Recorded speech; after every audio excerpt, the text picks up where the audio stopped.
Welcome all. Today's top breaking news with Gitanjali from Bayan Times.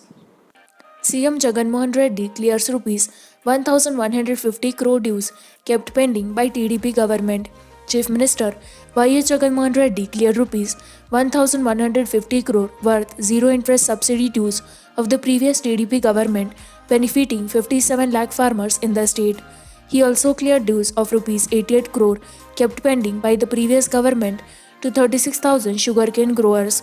The Chief Minister laid the foundation stone of farm mechanization training centers in Naira of Srikakulam, Tagadancha of Kurnool, and Samalkot of East Godavari district to be constructed at the cost of rupees 42 crore, where 1,500 farmers will be trained a year.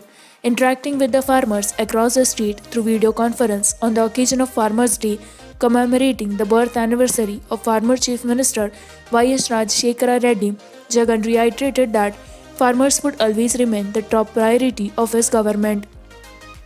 If there is any who left an indelible mark in the hearts of the farmers, it is the Y.S. Rajshekara Reddy. As soon as became Chief Minister in 2004, the very first file he signed was one related to waiving rupees 1,200 crore power dues of farmers. YSR also announced 9-hour free power to farmers, he said, and added even today, each farmer stands to benefit an average of rupees 50,000 per year thanks to the free power scheme.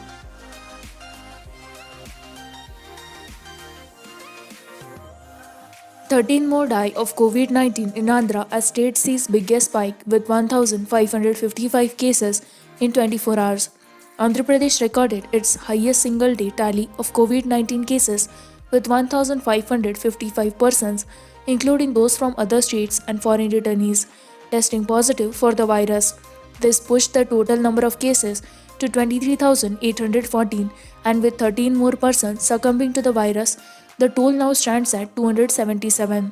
According to the media bulletin released by the State Command Control Room on Thursday, a total of 1,500 from within the state, 53 from other states, and 2 from other countries tested positive in the past 24 hours, ending Thursday 9 am. 4 of the 13 districts recorded more than 200 cases in a single day. Among them, Chittoor topped the list with 236 cases, followed by Guntur 228, Visakhapatnam 208, Srikakulam 206. With the fresh cases, the cumulative cases in the Chittoor stands at 2001, making it the 6th district to breach the 2000 mark.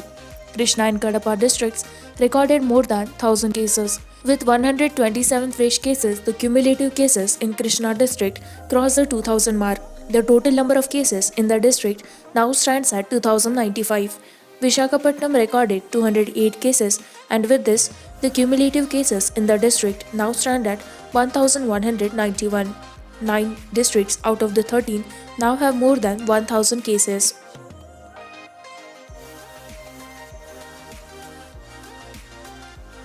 No entry into Andhra Pradesh for vehicles sans e-passes, says SP.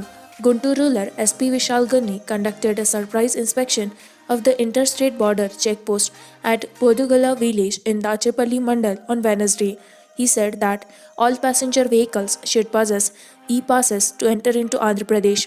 The vehicles possessing e-passes will be allowed to enter into the state from 7 am to 7 pm. People without a valid e-pass will not be allowed to enter into the state through the border checkpost. They need to apply for e-pass through Spandana online portal. It is advisable for people to plan their visit to Andhra Pradesh after obtaining e-pass. However, the police will consider allowing people without e-passes into the state in the emergencies.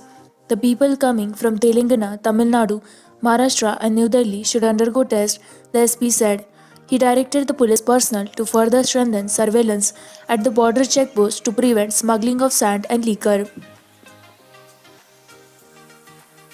Government dividing farmers on caste lines, said Chandrababu Naidu.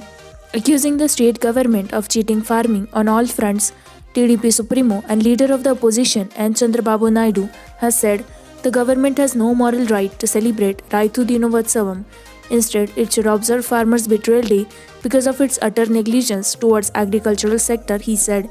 Addressing senior party leaders, he said, Raitu Bharosa was not a scheme, but another name for the TDP's Annadata Sukhi Bhava. Accusing Chief Minister Y.S. Jaganmohan Reddy of dividing the farmers along community lines. Naidu alleged in the name of caste, 13 lakh tenant farmers were not given Raitu Bharosa. Under former TDP government, 11% growth was recorded in agriculture sector, which was brought down to a single digit growth now, he said. Telangana now using rapid antigen kits to boost its low COVID-19 testing capacity. In a major development that will help Telangana increase its COVID-19 testing capacity, which is one of the lowest in the country, the state has started using rapid antigen test RAT kits. They are currently deployed for use at 40 urban primary healthcare centers across Rangareddy and Medchal districts and also in a few areas under Greater Hyderabad Municipal Corporation. These kits will be able to give results within 30 minutes. RR and Medchal, located adjacent to the Greater Hyderabad region, are among the worst affected districts in Telangana. This will be a faster method for us to detect COVID-19 cases as RT-PCR method was taking 3 to 4 days to yield results, said Dr. Viranjayelu, District Medical Health Officer, Medchal District. Under GHMC limits, the usage of the rapid antigen testing kits is presently limited to a few circles. We will be taking a nasal swab, which will be then placed in a solution, which will be put on the taste card. If two lines appear, it is positive. If one, it is negative. Patients are asked to wait until results come so they can be assessed and advised on further protocol, noted Dr. Amir, SPHO, Banjara Hills. Here, within 30 minutes, a health worker was found positive, helping in quickly giving medical attention to her. Andhra government clears proposals to acquire land for 3 projects. The state government has given its nod for acquisition of land for 3 irrigation projects in Prakasam district. Special Chief Secretary Adityanath Das recently cleared the land acquisition proposals for the 3 projects, including 75.37 acres in Ravula Kollu and 17.86 acres in Chainipadu villages under the Pariru Reservoir project. The proposal for acquisition of 11.21 acres of land in P. Kodipadu village under the Korisapadu lift irrigation scheme was also cleared.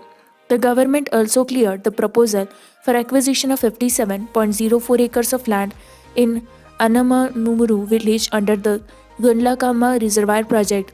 The government has fixed the price at Rs 10 lakh per acre for Paliru project, Rs 12 lakh per acre for Korisapadu lift irrigation scheme and Rs 14 lakh per acre for Gundlakama Reservoir.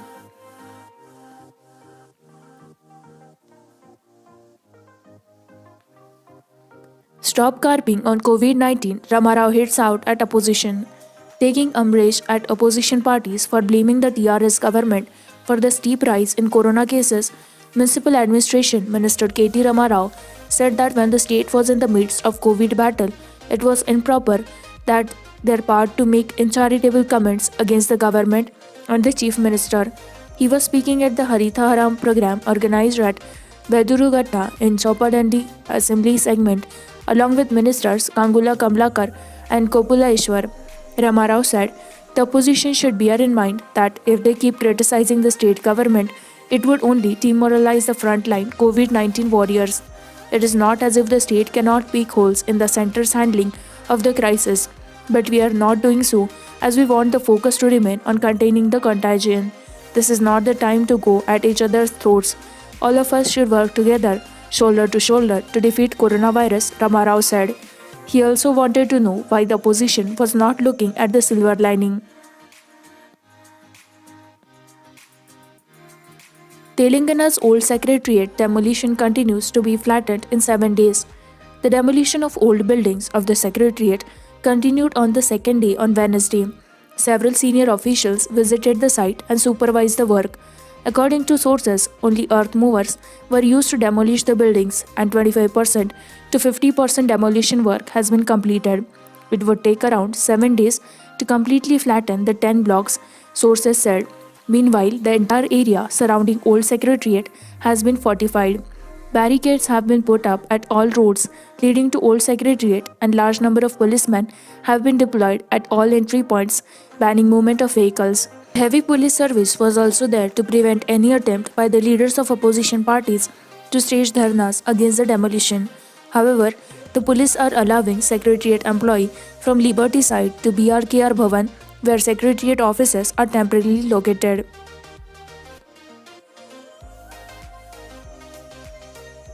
RTC to launch city bus services in all parliamentary segments. The APS RTC will launch city bus services in all the 25 parliamentary constituencies of the state under the centrally sponsored National Bus Rejuvenation Program. At present, the RTC is operating intercity services in Vijayawada and Vishakhapatnam only. RTC Vice Chairman and Managing Director M. Pratap said AP and Maharashtra were selected for the program. We conducted a survey in Kakinada and sent a proposal to Urban Mass Transit Company to apply 215 buses in and around the city suburbs. After assessing the results, the model will be replicated in other parliamentary segments, he said, and added a detailed project report was being prepared. Also, to overcome the shortage of drivers of heavy vehicles, the corporation is planning to establish state-of-the-art driving school in all parliamentary constituencies. We have decided to train 5,000 persons every year. Each school will train 200 drivers, and main objective of such schools is to create employment opportunities for the youths. Certificate will be provided by the Transport Department. इसी के साथ मैं संवाददाता गीतांजलि आपसे विदा लेती हूँ। इसी तरह की नॉनस्टॉप खबरों को जारी रखने के लिए बाइंग टाइम्स हिंदी को लाइक करें, सब्सक्राइब करें, शेयर करें।